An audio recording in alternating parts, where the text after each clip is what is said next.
कार्य इसलिए किया जाता है कि सत्संग सुनते सुनते भी हम लोगों के अंदर बहुत विकार आ जाता है। वह विकार क्या है?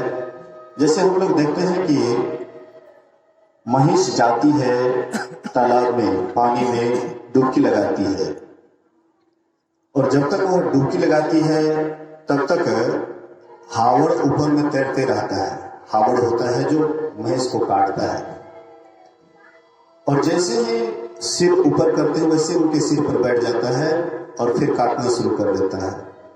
फिर जब उसको ज्यादा तकलीफ होता है तो फिर अपना सिर को नीचे कर लेते हैं।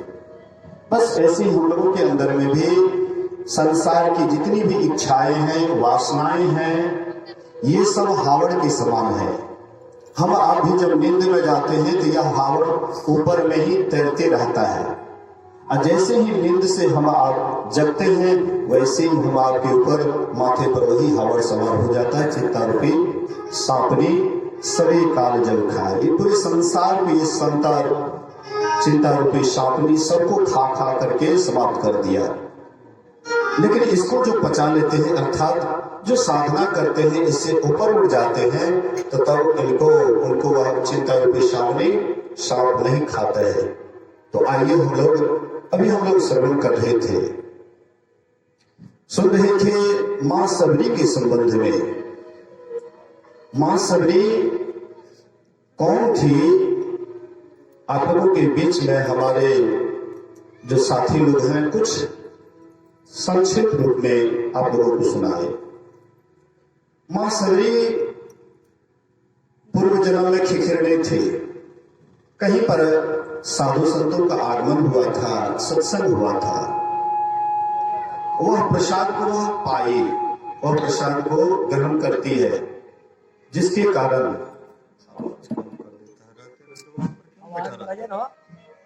मोबाइल रखता है, छेड़ते रहता आवाज को। हेलो,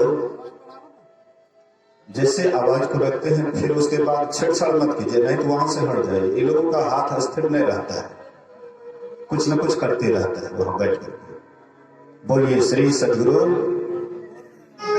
बढ़िया से ध्यान दीजिएगा। तो मां सबरी पूर्व जन्म में खिखिरड़े थे, साधु के प्रसाद को पाती है। परिणाम क्या होता है? उनके अंदर भक्ति का बीज पड़ जाता है। आप कहिएगा ये कभी हो सकता है क्या? महाभारत में एक ब्राह्मण था जो 15 दिन में एक दिन भोजन करते थे। 15 दिन के बाद जब उनके यहां भोजन बन करके तैयार हुआ, एक महात्मा आ गए, दुर्वासा ऋषि आ गए और कहते हैं उनको भोजन कराओ। तो जो भी सत्तू बना हुआ था वे उनको भोजन करा देते। अब ये जब हाथ धोए नाली में, एक नेवला आकर के वो जूठन में लोटपोट किए तो उसका आधा शरीर, थोड़ा सा पानी था, लोटपोट किए तो आधा शरीर उसका सोने जैसे हो गया, स्वर्णमय हो गया। अब महात्मा के जूठन को शरीर से लगाने के बाद क्या सोने जैसे हो सकता है? हो सकता है। जो महापुरुष होते हैं, जो संत होते हैं, भगवंत होते हैं, संत भगवंत में कोई अंतर नहीं होता है। जैसे भगवंत होते हैं वे कुछ भी कर सकते हैं, ऐसे संत भी होते हैं। संसार में अगर संत नहीं हो तो भगवंत को कौन जानेंगे? कोई देखे इस आंख से भगवान को?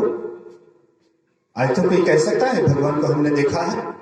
संत ही एक दूसरे रूप में, भगवान का दूसरा रूप संत है, और उसको इस आंख से देख सकते हैं, उनके चरण को छू सकते हैं, उनसे आशीर्वाद मांग सकते हैं। वे आशीर्वाद अगर हृदय से दे दें तो जिनको हृदय से आशीर्वाद दे देता है उनका उद्धार हो जाता है, कल्याण हो जाता है। बहुतों को ऐसे हुआ है। तो वह नेवला आधा शरीर जो स्वर्णमय हो गया, तो सोचा कि महाराज युधिष्ठिर, धर्मात्मा युधिष्ठिर बहुत बड़ा यज्ञ किया, वहां पर तो जूठन का नाला ही बहता होगा, तो वहां जाकर के डुबकी लगाएंगे तो शायद मेरा पूरा शरीर स्वर्णमय हो जाएगा। वह नेवला गया, बहुत ऋषि मुनि का भंडारा हुआ था, पानी नाला में बह रहा था जूठन का, उसमें डुबकी लगाया लेकिन कोई परिवर्तन नहीं हुआ। भरी सभा में युधिष्ठिर जी महाराज से वह नेवला कहता है कि तुम्हारा यज्ञ साधारण ब्राह्मण की यज्ञ के बराबर भी नहीं हुआ, सत्तू के बराबर भी तुम्हारा यज्ञ नहीं हुआ। इतना तुमने खर्चा किया, इतना बड़ा यज्ञ किया, इतना महात्मा आए, इतना खाए, लेकिन सत्तू यज्ञ के बराबर नहीं हुआ। मैं इस पर लोटपोट किया तो मेरा शरीर सोने जैसे हो गया, लेकिन इसमें डुबकी लगाया तो जैसे का तैसे ही रह गया। भगवान कृष्ण बोले थे कि जब तुम्हारा यज्ञ पूर्ण होगा, 1 घंटा टंगवा दिए थे, जैसे तुम्हारा यज्ञ पूर्ण होगा यह घंटा अपने आप बचेगा, बजाने के लिए बजाना नहीं पड़ेगा, ऑटोमेटिक बजेगा अगर यज्ञ पूरा हो गया तब। अब बहुत ऋषि मुनि का भंडारा हुआ, लेकिन घंटा ज्यों का त्यों बोला नहीं। युधिष्ठिर जी महाराज कहते हैं कि महाराज बोलिए, इतने महात्मा भंडारा पाए लेकिन घंटा नहीं बोला। बोले कि कोई भक्त छूट गया है। जो परमात्मा का अनन्य भक्त होता है, जो परमात्मा में उनमें कोई अंतर नहीं है, परमात्मा और उनमें कोई अंतर नहीं है, जो राम को पा करके राम ही हो गया है, ऐसे जो महापुरुष होते हैं, भक्त होते हैं, उनका भोजन नहीं हुआ। महात्मा तो बहुत है, बहुत खाया, बहुत खिलाया, लेकिन यज्ञ पूरा नहीं हुआ, पूर्ण भक्त का भंडारा नहीं हुआ है। बोले कि कहां मिलेंगे ऐसे भक्त, ऐसे पहुंचे हुए महापुरुष कहां मिलेंगे? बोले कि काशी में उसका नाम है सुदर्शन, जाति की सुपच, सुपच मतलब डोम, जाति के वे डोम है। हाँ, नाम है सुदर्शन, इसलिए उसको बुलाना पड़ेगा। तो भीम को भेजे। भीम से बोले कि जाओ और उसको लेकर के आओ। भीम गए और भीम जाकर कहते हैं, सोचते हैं कि जाति का डोम है, कैसे क्या। जाति 100 दिन से ही जो है ना, छटका जाति, बड़का जाति, सब कौन जाति की थी, मुसहरणी। ये बड़का जाति से क्या होता है? हाँ, अहंकार लेकिन बहुत बड़ा होता है। हम ब्राह्मण हैं, बड़का जाति के हैं, तो कौन सी करिएगा, क्या होगा आपसे? अहंकार से भक्ति होती है। अहंकार ही तो सबसे मूल बाधा है भक्ति का। हम सुंदर हैं, सुंदरी हैं, उसका अहंकार है कि हम तो सुंदर हैं, हम सुंदरी हैं। हम रूपवान हैं, हम गुणवान हैं, हम विद्यावान हैं, हम पढ़े लिखे हैं, हमारे सामने में महात्मा क्या है। ऐसे जब आपके हृदय में आएगा तो भक्ति आपसे कभी नहीं हो पाएगा। और उसमें भी जाति का ब्राह्मण है, उसको जाति का अहंकार नहीं हुई तो बिल्कुल असंभव है। ब्राह्मण जाति का हो और जाति का घमंड नहीं हो तो ब्राह्मण कैसा? तब तो उसको ब्राह्मण के लिस्ट में से हटा दीजिए। ब्राह्मण हो, ब्राह्मण का अहंकार नहीं, ये कभी संभव हो नहीं सकता। ब्राह्मण में जाति का अहंकार, सांप में डर और शेर में आलस्य। परमात्मा जो है 3 गो में 3 अवगुण दे दिए हैं, इसीलिए नहीं तो ये तीनों अगर जब चाहे तभी संसार को समाप्त कर सकता है। अगर ब्राह्मण को जाति का अहंकार नहीं हो तो ब्राह्मण बहुत जल्दी तपस्या करके परमात्मा की तरफ चले जाएंगे, क्योंकि हम आपसे ज्यादा बुद्धिमान होता है, बहुत तीक्ष्ण बुद्धि होती है। रावण भी बहुत तीक्ष्ण बुद्धि के थे, सब देवता को बस कर लिए थे, ऐसे बस कर लिए थे, बहुत तीक्ष्ण बुद्धि के थे, लेकिन घमंड था। घमंड के ही कारण रावण का पतन हुआ। रावण के ही सगे संबंधी सब ज्यादा है, मांस खाता है, बदरा पीता है, कहता है हम ब्राह्मण हैं। कौन ब्राह्मण है? मांस खाने वाला, मदिरा पीने वाला, मतलब रावण का सखा संबंधी। रावणी का सखा संबंधी ये सब खाएंगे पिएंगे नहीं। तो जो असली ब्राह्मण होगा वे तपस्वी होंगे, वे साधनशील होंगे, वे परमात्मा के भक्त होंगे। उनको परमात्मा का भरोसा छोड़ करके किसी का भरोसा नहीं होगा। सुदामा जी को कितना भगवान पर विश्वास था। जिस दिन नहीं मिलता था भिक्षाटन भूखे रह जाते थे, सब बच्चे भूखे प्यासे टटाते रहते थे, लेकिन कभी भगवान को वे पोषे नहीं, शिकायत नहीं किए कि भगवान आज हमको नहीं दिए, हम लोग तो बराबर कोसते रहते हैं, बराबर भगवान को दोष देते रहते हैं, भगवान मेरे ऊपर कृपा नहीं करते हैं। भगवान कृपा नहीं करते हैं, वे तो कृपा के सागर हैं। लेकिन वैसा पात्र हम बनेंगे तब तो, हम वैसा बनते नहीं। तो जाति का घमंड ब्राह्मण को होता है, इसीलिए तीक्ष्ण बुद्धि के होते हुए भी जाति का अहंकार उसको आगे नहीं बढ़ने देता है, सबसे पीछे चला जाता है, रावण के सगा संबंधी हो जाता है। ब्राह्मण में जाति का अहंकार, सांप में डर, सांप बहुत डर होता है उसको, नहीं तो चाहे तो एक दिन में टोला का टोला समाप्त कर सकता है। एक तरफ से काटने लगे टोला का टोला समाप्त करेगा कि नहीं, लेकिन बहुत डर होता है। मनुष्य को देख करके इतना डरता है। एक बार मैं बनियादपुर गया था, महर्षि शाही स्वामी महाराज का आश्रम, हाँ, कोपाघाट से आगे पड़ता है, मतलब जो है बौसी की तरफ बांका जिला पड़ता है। वो आश्रम से मैं आ रहा था, रेलगाड़ी से उतरा था और जा रहा था, हाँ, बभन गामा, जहां पर इस बीच में स्वामी चक्रानंद जी महाराज का अखिल भारतीय हुआ था, बभन गामा। वहां पर गुरु महाराज बहुत पहले गए थे। वहां पर जाति के बाभन नहीं है, ब्राह्मण नहीं है, अक्सर ज्यादातर मंडल है, हाँ, लेकिन वो टोला को बभन गामा कहते हैं। तो आप कहिएगा तब तुम गलत नाम रख दिए हैं। एक तरफ से छहा सत्संगी है, एक तरफ से बड़े अच्छे अच्छे सत्संगी सब हैं, सत्संग ध्यान नित्य प्रति करते रहते हैं। असली बभन गमा वही है। जो जाति का ब्राह्मण है उसमें ब्राह्मण वाला गुण नहीं तो ब्राह्मण नहीं है, लेकिन जाति का ब्राह्मण नहीं है लेकिन ब्राह्मण वाला सारा गुण मौजूद है तो वह ब्राह्मण है, ऐसा मनुस्मृति कहता है। तो मैं वही बभन गमा जा रहा था, खेत खलिहान वाला रास्ता से, शायद चिकना खेसारी लगा हुआ था। तो मैं जा रहा था, एक विषैला सांप, मोटा सांप मेरे बगल से ही गुजरे। मैं भी डर गया और भी डर के मारे भाग रहा है, बड़ी तेजी से भाग रहा है कि कहीं हमको कुछ कर न दे। वो भी डर करके भागा, हम भी डर गए, थोड़ा सहम गए, हाँ, अस्थिर हो गए वहां पर। हमको भी डर हो गया, उनको भी डर हो गया। तो सांप को डर होता है, इसीलिए वह दूसरे को काटना नहीं, वो विवश होकर के काटता है। किसी को काटता है तो देखता है कि हम विवश हो गए, कोई चीज में दब गया या आपके पैर से दब गया या किसी प्रकार की उसको ठोकर लगा, तभी वो काटता है, वैसे नहीं काटता है। तो सांप को डर और शेर को आलस्य। शेर जो होता है आलसी बहुत होता है।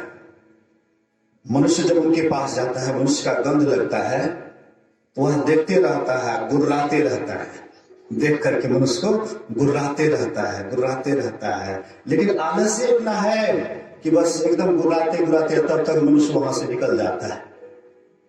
आलस्य होने के कारण, नहीं तो चाहेगा जैसे मनुष्य को देखा तुरंत, हाँ, जाकर के उसके गला को दबोच सकता है, लेकिन जल्दी उठता नहीं है, देख करके गुर्राते रहता है। और तब तक भी यह मनुष्य देखता है तो अपने भाग जाता है। तो शेर के अंदर आलस्य, ये तीन में जो परमात्मा तीन अवगुण दे दिए हैं, इसीलिए नहीं तो ये कव का कव संसार को नष्ट भ्रष्ट कर सकता है।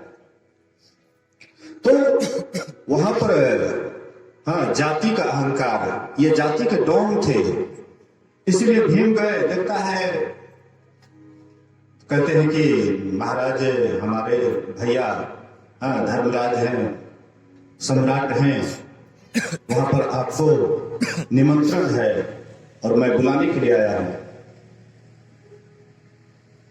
तो जो संत महात्मा होते हैं वे परख लेते हैं कि इनके अंदर क्या है। तो भीम, हाँ, 10,000 हाथी का बल, घमंड से चूर कि हम राजपूत हैं, ये, हाँ, जाति के डोम है। तो कहते हैं कि थोड़ा मेरा सुमरणी है बगल में, उठा लो, उसके बाद चलेंगे। सोचा कैसे इसकी सुमरणी को छुएंगे, इच्छा तो नहीं थी लेकिन भैया का आदेश था, आदेश पालनार्थ वे गए। सुमरणी को कंगोड़िया उंगली लगाते हैं, नहीं उठा तब हाथ लगाए, नहीं उठा दोनों हाथ लगाए, पूरा दम लगाए, लेकिन सुमरणी ज्यों का त्यों पड़ा रहा, उठा नहीं। अंत में भैया हमको जहां तहां भेज देते हैं, लौट करके चले गए। कहते क्या आया? बोले कि हम आप कहाँ जहां तहां भेज देते हैं, कौन कौन महात्मा के पास नहीं आएगा। भगवान कृष्ण कहते हैं कि तुम्हारे किसी भाई से नहीं आएगा, तुम स्वयं जाओ। तुम धर्म के रहस्य को जानते हो, इसलिए तुम स्वयं जाओ। युधिष्ठिर जी महाराज 2 रथ लेकर के गए, एक रथ पर अपना सवार, एक रथ खाली। और जाकर के कहते हैं, प्रणाम करते हैं, महाराज मेरे यहाँ आज भंडारा है, इसलिए आप मेरे यहाँ पधार करके भंडारा पान करें।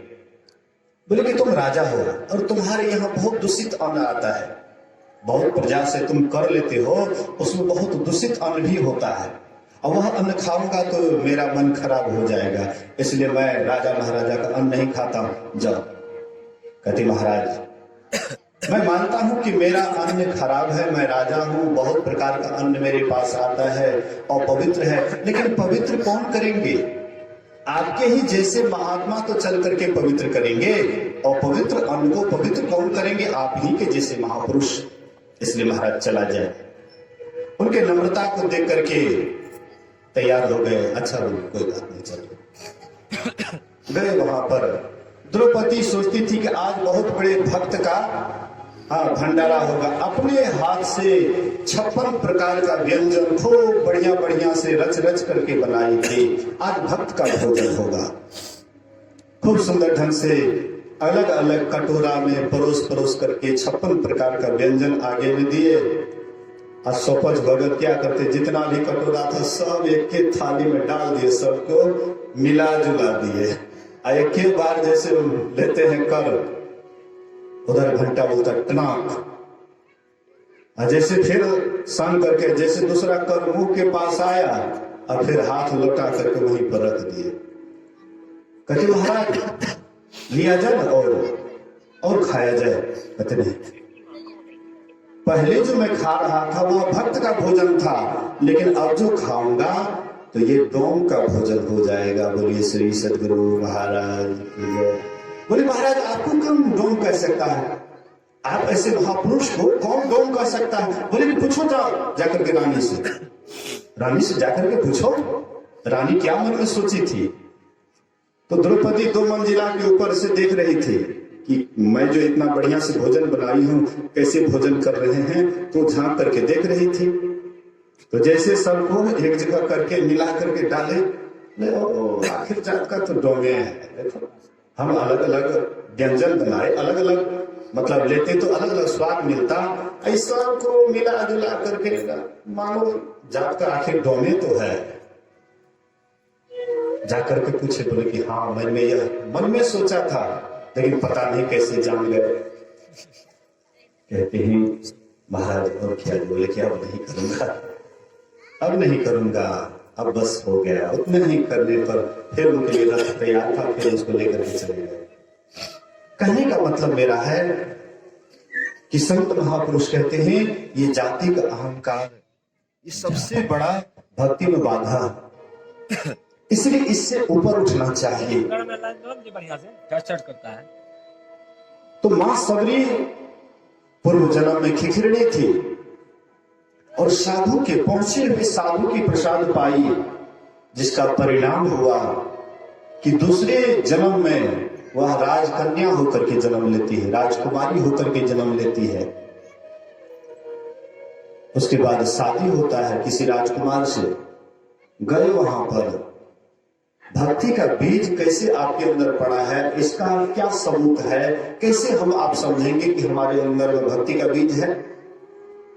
जब आपके अंदर में साधु संगति की इच्छा प्रबल हो जाए, जब आपको सत्संग के बिना रहा नहीं जाता है, मन में होता है दिन रात संतों का संग करें, साधु का संग करें, सत्संग में ही दिन रात रमे रहें, ध्यान ही बराबर करते रहें, एकांत में ही बराबर रहें, मतलब ईश्वर भक्ति के प्रति, बाहरी सत्संग आंतरिक सत्संग के प्रति आपके अंदर लगन बढ़ रहा है, समझ जाइए आपके अंदर में भक्ति का बीज है। यही चिन्ह है और कोई चिन्ह नहीं है। मीराबाई को यही ना रंग चढ़ा हुआ था। अगर मीराबाई हम आपके परिवार से कोई हो जाए तो हम आप क्या करेंगे? उसको फूल का माला पहनाएंगे, कहेंगे कुल के कलंक नहीं है, ये कुल को कलंक कर रही, काहे सत्संग में बराबर जाती है, ये इसको जो है मारने में फायदा है। हाँ, 20 पिला दीजिएगा, ये मतलब जो खानदान को कलंकित करेंगे। मीराबाई कोई होती है, लेकिन उनके लिए विष का प्याला भी अमृत बन जाता है, क्योंकि वह सत्संग में बराबर जाती है, सत्संग करती है। हाँ, भगवान की भक्ति में दिन रात रमी रहती है, इसलिए मतलब जो है उनको भक्ति छोड़ करके और कुछ अच्छा ही नहीं लगता। संसार के लोगों को तो जो बराबर भक्ति करने लग जाते कहते हैं फलनी के बेटी देखो न कोनो काम में से दिन रात वह भगवान के भक्ति वैसे की भाई समझ कैसी है हम लोगों की। अगर कोई भगवान की भक्ति नहीं करते हैं तो आप उसकी भी निंदा करते, आप कोई करने लग जाते हैं तब आप और बढ़ चढ़ करके निंदा करते। इसलिए संत महापुरुष कहते हैं कि ये संसार सदा से भक्ति का विरोधी रहा है। हकीकत में आप अगर परमात्मा से प्रेम करने लगेगा तो धीरे धीरे संसार के लोग आपसे दुश्मनी ऑटोमेटिक आपसे ठानने लगेंगे। जगत भगत में बैल है, जगत भगत में बैल है, चारों जुग परमान जैसे मूस बिलाई, बिल्ली और चूहा का जैसे दुश्मनी होता है, वैसे जगत भगत में बैल है। अगर ये बैर नहीं होता तो ईसा मसीह को क्रूस पर नहीं लटकाते। अगर ये बैर नहीं होता तो मीराबाई को जहर नहीं दिया जाता। अगर ये बैर नहीं होता तो संत पलटू साहब को अयोध्या में जिंदे जला नहीं देते। अगर ये बैर नहीं होता तो ईसा मसीह के जिह्वा को नहीं काट लेते। ये सब क्या है? दुश्मनी बैर नहीं है तो क्या है? और काटने वाले कौन हैं? नास्तिक नहीं। जो ईश्वर को नहीं मानते हैं वे ऐसा काम नहीं करते, जो ईश्वर को मानते वही ऐसा काम करते हैं। जो मंदिर में जाते हैं, जो मस्जिद में जाते हैं, जो गिरजाघर में जाते हैं, वैसे ही आदमी ईश्वर के जो सही भक्त है उसको सताते रहता है। भक्ति में सदा से बाधा पड़ता है, सदा से बाधा है। सबरी को क्यों इतना कष्ट दिया गया? वही भक्ति के कारण है। नहीं करती भक्ति तो उसको कोई तकलीफ नहीं, कोई दुख नहीं देते। लेकिन भक्ति करना जब आरंभ कर देते हैं तब वे लोग दुख पर दुख देते हैं। इसीलिए सदा से भक्त को दुख होता है। भगवान कृष्ण कहते हैं कि मैं भक्त को सदा दुख देता हूं, इसलिए कि दुख इसलिए देता हूं कि ताकि वह मेरे पास आए। सुख दे दूंगा तब तो वह सुख में जो है ना दिन रात निमग्न हो जाएगा, सुख में मुझे ही भूल जाएगा। इसलिए दुख देता हूं कि मुझे भूले नहीं। परमात्मा इसलिए हम आपको दुख देते हैं। हम लोग सोचते हैं कि हमारे ऊपर भगवान कृपा नहीं की, इसीलिए दुख। मां सबरी पूर्व जन्म में खिखिरणी थी, वहां से आ गई राजकुमारी। भक्ति का बीज पड़ गया, सत्संग को खोजने लग जाती है। राजकुमार अपने पति से कहते हैं कि महाराज मैं सत्संग में जाना चाहता हूं। कहते लोग क्या कहेंगे? सत्संग में जाएंगे, बड़े घर की बड़ी बहुड़िया सत्संग में नहीं आए, आते ही कारण कुतिया भरे, घर घर डंडा खाए। बड़े घर की बेटी है, बड़े घर की बहू है, कैसे सत्संग में जाएंगे? लोग क्या कहेंगे? कवि साहब इसीलिए तुम कुतिया बनोगे और घर घर डंडा खाओगे, उस समय कौन बचाएगा तुमको? बड़े वे हैं जो भगवान की भक्ति करते हैं, बड़े वे नहीं कि जो धन से बड़े हैं, रूप में अच्छे हैं। अरे रूप में अच्छे में एक विषय भी होती है। धन में रावण भी बहुत बड़ा था, क्या हो गया? ये सब कोई बड़ाई नहीं है, ये सब बिल्कुल छोटी बात है भक्तों के लिए। भक्त तो एक भगवान की भक्ति को ही विशेष समझते हैं। और वह भी राजकुमार से कहते हैं, बहुत प्रार्थना करते हैं, पैर दबाते हैं, सेवा करते हैं। हाँ, तो बहुत सेवा किए तो एक दिन खुश हो गए, एक सत्संग भवन ही बना दिए राजमहल के अंदर।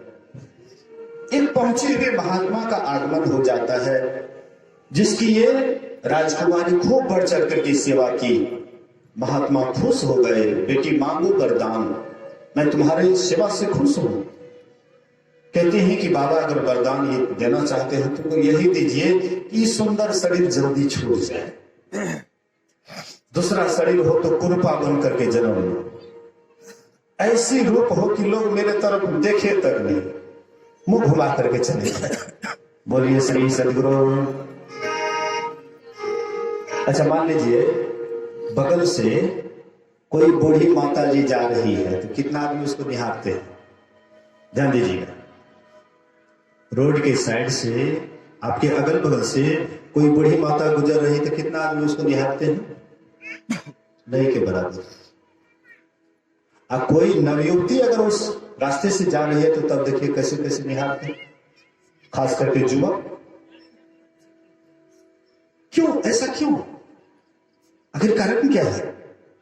मां सबरी जानती थी कि यही रूप ही भक्ति में बाधा है, लोग मेरे तरफ को दृष्टि डालेंगे, अच्छा रूप होगा, इसलिए भक्त वह महात्मा से प्रार्थना करती है कि ये सुंदर रूप हमारा हाँ ले लीजिए। कुरूप, दूसरा जन्म हो तो कुरूप होकर के नीच जाति में, उच्च जाति में रहोगे फिर भी उसमें भी बाधा होगी, बहुत उसमें नियम का पालन करना पड़ेगा, इसलिए नीच जाति में कुरूपा होकर के। महात्मा जी कहते हैं कि तुम मेरे सेवा की है, मैं सेवा से खुश हूं, तो वरदान देना चाहता हूं, आ तुम क्या मांग रहे? श्राप? श्राप है कि क्या है? वरदान थोड़े, ये तो श्राप है। कहते बाबा मुझे यही चाहिए, अगर आप मेरे ऊपर प्रसन्न हैं, खुश हैं तो हमको यही दीजिए। बोले कोई बात नहीं, एक मस्त हो। दूसरा जन्म होता है एक मुसहर के यहाँ, भील के यहाँ जन्मती है, कुरूपा होकर, काली कलोटी, दत्त उगी, एक मतलब बदसूरत बड़ी होती है। अब सयानी होती है तो चाहे जो भी हो, हाँ कुरूप होती जैसे भी, लेकिन माँ बाप के लिए बेटी है इसलिए शादी करना है। एक लड़का को लाए, उसकी शादी कर दिए, और शादी होकर के जब जाने लगी तो सोचती है हमारे माँ कि जो मैं महात्मा से मांगी और फिर मैं बंधनी की ओर जा रही हूँ, ये तो ईश्वर भक्ति में सदा बाधा ही रहेगा, इसलिए परमात्मा किसी तरह से इसका साथ छूट जाता तो अच्छा होता। रास्ते में थोड़ा सा पूर्वा पछिया चला, घूंघट उघट जाता है, लड़का देखता है उनके रूप को, हे भगवान ये भूतनी डाकनी को ले जाकर के क्या करूंगा, भूतनी को ले जाकर के क्या करूंगा। इसको देख करके बच्चे लोग डरेंगे। अब जिसको देख करके बच्चे लोग डरेंगे उसका कैसा सूरत होगा? पतिदेव उसको छोड़ छाड़ करके 9 2 11 ये भी सोच रहे भले अच्छा हो, भले भाग गया, जो रोगी तो मन भागे वही पर धर्मा, पति भागे खुश हो जाती है। जंगल झाड़ है, सुंदर रूप रहेगा तब न, यहाँ तो कुरूप नहीं है तो जंगले झाड़ में रहेंगे तो क्या बात है। रहती थी, लेकिन सेवा की भावना कि कैसे कुछ सेवा किया जाए, तो देखते थे महात्मा सुबह सुबह भिनसर के समय में एकदम जाते हैं स्नान करने के लिए, तो नहीं कुछ मिलता था तो अपना केसे के द्वारा रास्ता साफ करती थी, बाल से ही साफ करती थी। इसके बाद सोचती ये महात्मा लोग रहते कहाँ हैं, पता लगाती है तो पता लग जाता है उस समय छुआछूत की भावना बहुत प्रबल थी कि नीच जाति के लोग हाँ महात्मा के आश्रम में, ब्राह्मण के आश्रम में कोई नहीं जा सकता, कुछ सेवा नहीं कर सकता है। लेकिन ये क्या करती, तो 12 बजे रात को जब सो जाते थे महात्मा लोग खा पी करके, तब ही जाती थी चौका चूल्हा बर्तन बासन सब कुछ करके, और उसके बाद 2 बजे रात जैसे महात्मा लोग जगेंगे 2 बजे रात को फिर चली जाती थी। महात्मा लोग कहते थे कौन आती है, और सेवा करके चले जाते हैं। मतंग ऋषि उसके वहां के मुख्य महात्मा थे, आचार्य थे। कहते हैं गुरुदेव कोई आता है और सेवा करके चला जाता है तो जग करके सेवा करते हैं, मतलब देखो पहरा करो, तो जग करके पहरा करते हैं तो वह आती है 12 बजे रात को, सेवा सत्कार करने लग जाती, पकड़ करके ले गए। अरे बोले कि गुरुदेव यही भूतनी हाँ आती है और आते रात सेवा करके चली जाती है। मतंग ऋषि जैसे उसके ऊपर देखे, देखो छोड़ उसको, ये बहुत बड़ी भक्ति भी है और इसी जन्म में इनको परमात्मा की प्राप्ति होगी। राम इनको दर्शन देने के लिए इनके कुटिया तक आएंगे। राम के दर्शन करने के लिए इनको नहीं जाना पड़ेगा अयोध्या। अयोध्या से राम चल करके इनके कुटिया में आएंगे। ये बहुत बड़ी भक्ति है। तू सबरी जैसी भक्ति कर, प्रभु राम तेरे घर आएंगे। तू सबरी जैसी भक्ति कर, प्रभु राम तेरे घर आएंगे। ऐसे हैं मेरे राम, ऐसे हैं मेरे राम। तू सबरी जैसी भक्ति कर, प्रभु राम तेरे घर आएंगे। तुम्हारे राम जो है तुम्हारे घर आएंगे, इसलिए सबरी की तरह भक्ति करो। तो राम जी उनके आश्रम में आते हैं। कौन चीज समझ करके, क्या दिक्कत? क्या राम जी सोचे कि बहुत सुंदरी है, जाकर के उसका दर्शन करेंगे? एक नंबर की कुरूपी। क्या राम जी सोचे कि वहां पर 2 मंजिला मकान बना करके रखी हुई है, एयर कंडीशन, वहां पर विश्राम करेंगे? नहीं।